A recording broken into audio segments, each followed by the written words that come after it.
Bismillahirrahmanirrahim. Hati-hati berpikir positif. Mungkin ini subchapter yang cukup menarik karena kita biasanya dianjurkan, dinasehati, disuruh untuk berpikir yang positif. Tapi di buku Quantum Ikhlas ini ada subchapter yang menyebutkan hati-hati berpikir positif dalam tanda kutip ya. Mari kita telaah mengapa perlu cermat dan tepat dalam mempraktekkan berpikir positif dan apa definisi berpikir positif yang benar-benar positif itu.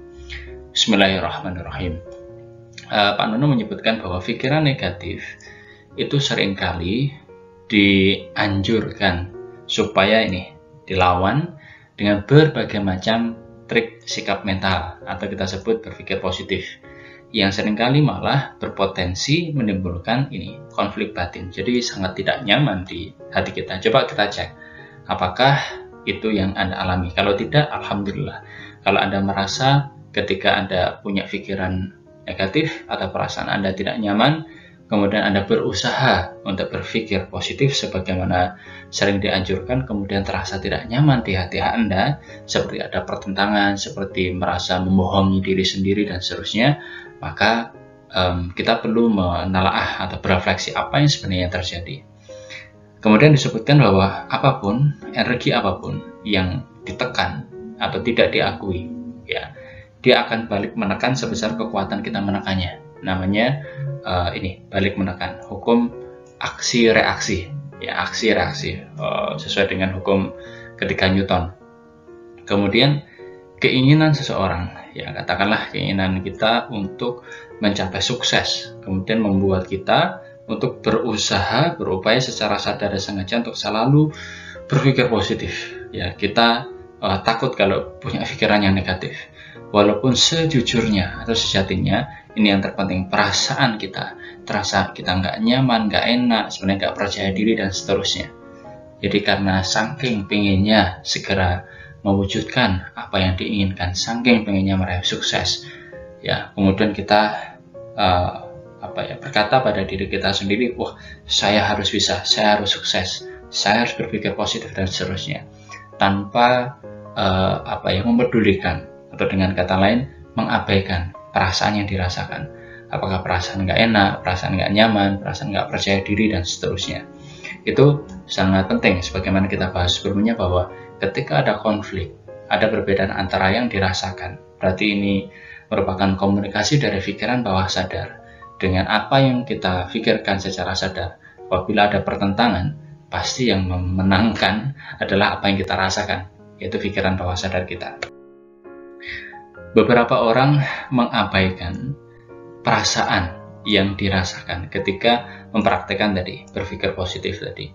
Kemudian ketika perasaan yang nggak nyaman itu diabaikan dan terus-menerus berusaha untuk berpikir positif ini.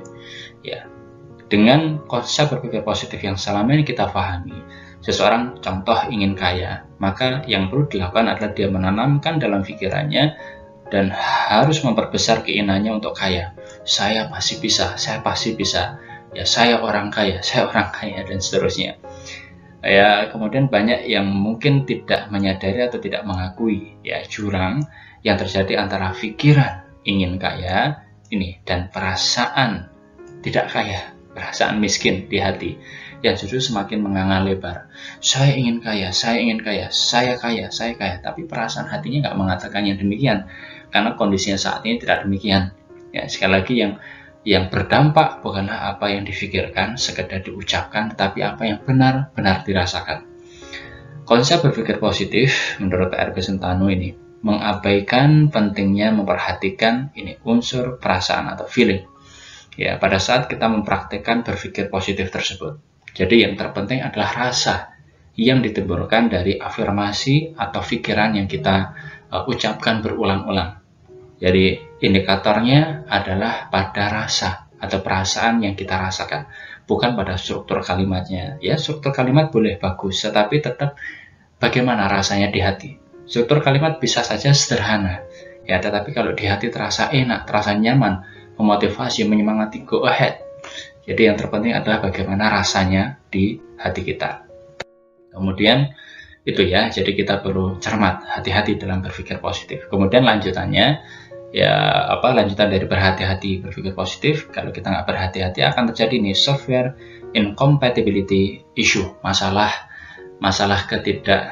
ketidakkompatibelan software atau pikiran atau keyakinan. Dalam hal berpikir positif, bisa jadi ada dua jenis pikiran yang saling bertentangan, yaitu pikiran negatif yang kita lawan, kita tekan dengan pikiran positif, ya. Kemudian saling berlawanan, kemudian dipaksakan, pikiran positif itu dipaksakan untuk dijalankan. Padahal apa yang kita sebut pikiran negatif itu bisa jadi ada maksud, ada pesan dari pikiran bawah sadar untuk kita perhatikan, ya. Tapi karena kita tidak begitu mendengarkannya, yang jelas wah ini pikiran negatif. Ketika perasaan ragu muncul, ketika perasaan takut muncul, kemudian kita abaikan, terus kita anggap oh ini nggak boleh, aku takut, nggak boleh, aku ragu. Padahal bisa jadi itu mengandung pesan yang membuat kita perlu berhati-hati, atau mungkin persiapan kita perlu dilengkapi atau perlu dicek ulang. Tapi karena kita mengabaikan itu, kita paksakan, oh saya sudah bisa, saya sudah yakin, dan seterusnya, maka akan terjadi tadi konflik batin, software incompatibility issue.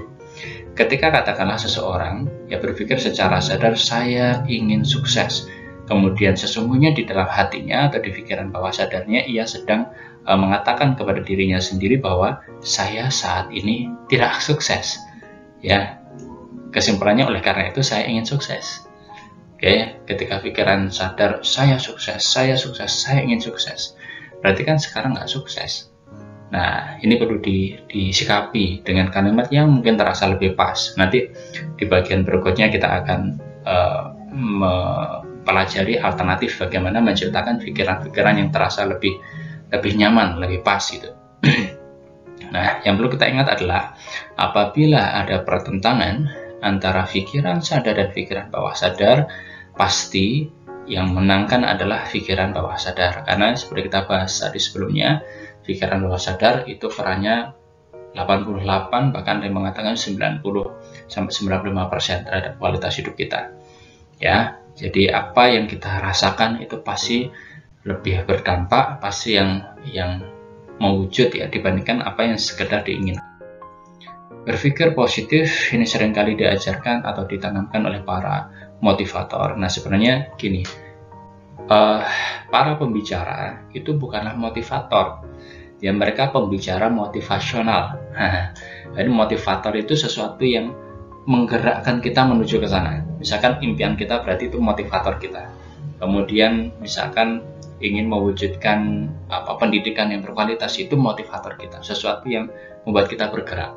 Tapi kalau pembicara, ya orang itu bukan motivator, mereka pembicara motivasional. Apa yang mereka bicarakan bisa membangkitkan semangat motivasi kita ya terhadap tujuan yang ingin kita capai dalam program-program pengembangan diri. Ya seringkali ayo berpikir positif. Nah, dikatakan bahwa untuk mencapai keinginan kita harus selalu berpikir yang positif. Memang baik, tetapi yang perlu kita perhatikan berpikir positif yang bagaimana. Nah, itu yang menjadi fokus di bab ini.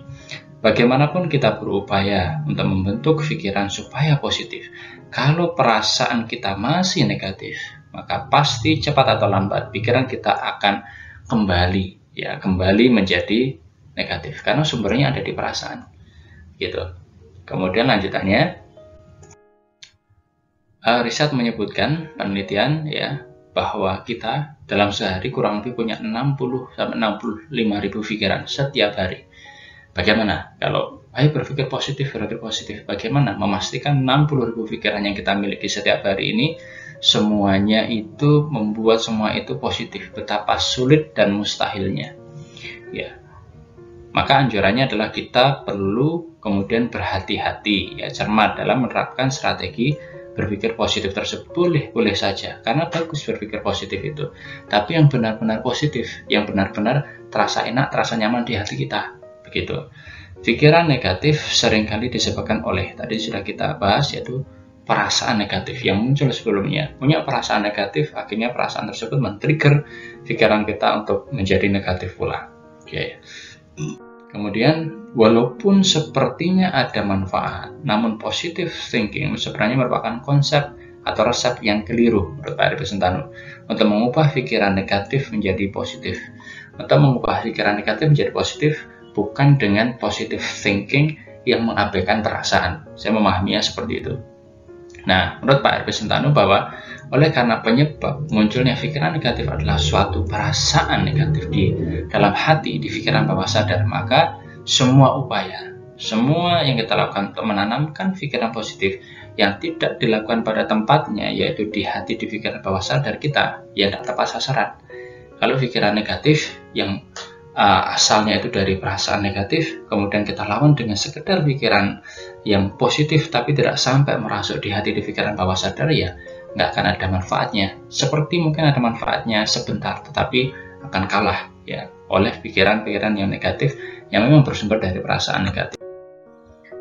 Kemudian lanjutannya, saat kita melakukan usaha untuk kita berpikir positif, kita secara tidak sadar sebenarnya, secara tidak langsung kita sedang membenci, memusuhi, melawan, menentang, ya, tidak menyukai bagian dari diri kita sendiri, yakni yang memunculkan pikiran negatif tersebut. Karena bisa jadi walaupun mungkin awalnya kita anggap itu pikiran negatif, tetapi kalau kita mungkin mau mendengarkan apa sih sebenarnya pesannya, bisa jadi ada pesan yang bermanfaat di situ. Oke. Kemudian ada kutipan, ya, pepatah bahwa apa yang kita benci akan cenderung membesar dan apa yang kita tekan akan menekan balik. Karena itu disebutkan konon Ibu Teresa atau Bunda Teresa itu ketika ada unjuk rasa, misalkan anti kekerasan, beliau tidak mau ikut. Tapi kalau ada unjuk rasa atau demonstrasi atau kampanye pro perdamaian, beliau baru ikut. Nah, artinya kita perlu lebih fokus pada apa yang ingin kita capai, bukan mempermasalahkan atau memfokuskan pada apa yang ingin kita ubah. Fokusnya pada apa yang diinginkan, ya, fokusnya pada tujuan yang ingin dicapai, bukan mempermasalahkan atau meributkan apa masalah yang ada saat ini. Karena apa yang dibenci akan cenderung membesar karena fokusnya ke situ. Apa yang ditekan justru akan menekan balik. Fokusnya harus pada yang sebaliknya, fokus pada apa yang sebenarnya ingin diciptakan dan ingin dituju. Pikiran positif, nah ini definisi kesimpulan dari Pak Ari Pesentano.